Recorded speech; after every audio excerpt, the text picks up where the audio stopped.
Welcome to Nasdaq Trade Talks. I'm Jill Malandrino, Global Markets Reporter at Nasdaq. Joining me is Christian Magoon, founder and CEO of Amplify ETFs, with an update on IBUY performance and retail outlook. Christian, welcome back to Trade Talks. It's great to see you. Hey, good to be with you, Jill. All right, let's talk about the year-to-date performance of IBUY, of course, and how it's outpacing XRT.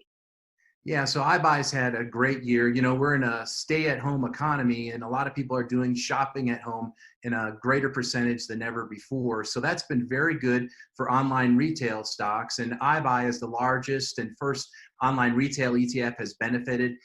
Year to date, it's gained 77%.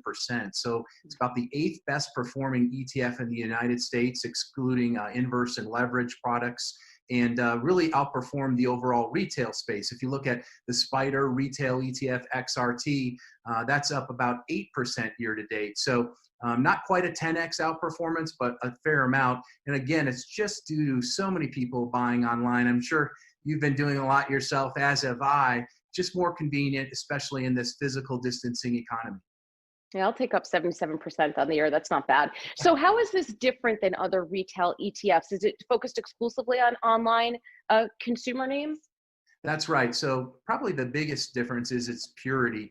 A company, in order to be included in iBuy, has to have 70% or more of their revenue from online or virtual sales. So definitely focused on companies that are going to benefit from more consumers buying things online. You know, there's been some headlines about like a Walmart, for example, who's seen online retail sales there grow 35, 40%. But that still makes up less than 10% of their revenue. So although it's growing, we don't want to own that in the online retail ETF.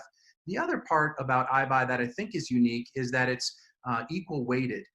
Some people look at iBuy and think, oh, it's just Amazon, but Amazon actually has the same portfolio weight as companies like Wayfair, Etsy, PetMeds. And that's important because it really takes some of the business-specific risk away.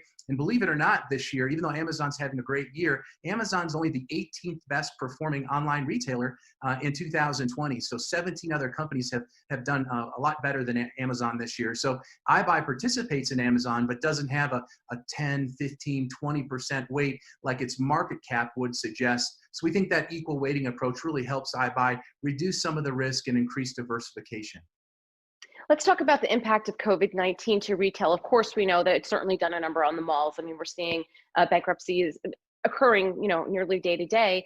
What do you think it looks like on the other side for brick and mortar, for big box, for online? I also want to discuss big box not being open for Thanksgiving. That's going to be interesting. Yeah, there's a lot of changes happening in retail due to COVID.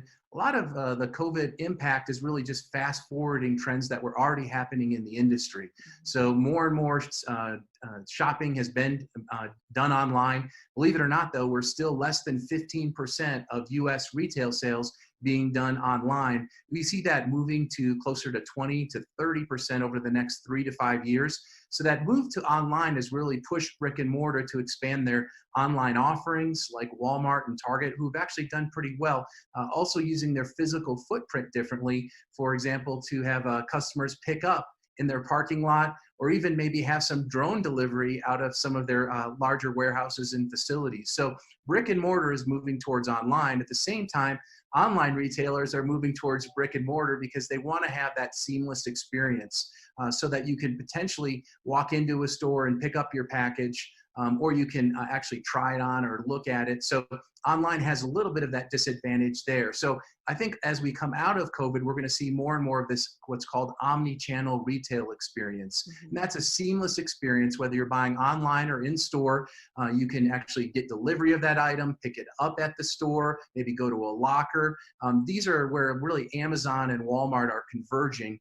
And this benefits online retailers quite a bit, especially for their merger and acquisition prospects, because these big players, Amazon and Walmart, are trying to gobble up the small niche players. Think PetMeds, think Wayfair for furniture, think Etsy for handmade goods. So these franchise companies that are in the online retail space should benefit. But yeah, no question about it. Shopping has changed. This COVID economy has really accelerated the move to online, and we don't think it's going to go back to normal once physical distancing goes away.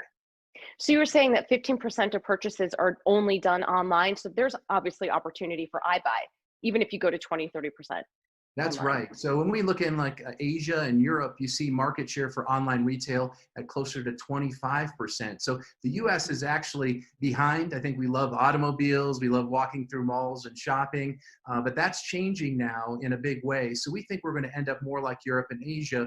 And that's why these companies really have some bright prospects going into the future, because their sales could increase just due to market share gains by 50 to 100% over the next 3 to 5 years if these growth trends continue. All right, Christian, great to have you with us as always. Thanks for joining me on Trade Talks. Thanks, Jill. Take care. And thanks for joining me. I'm Jill Malandrino, Global Markets Reporter at Nasdaq.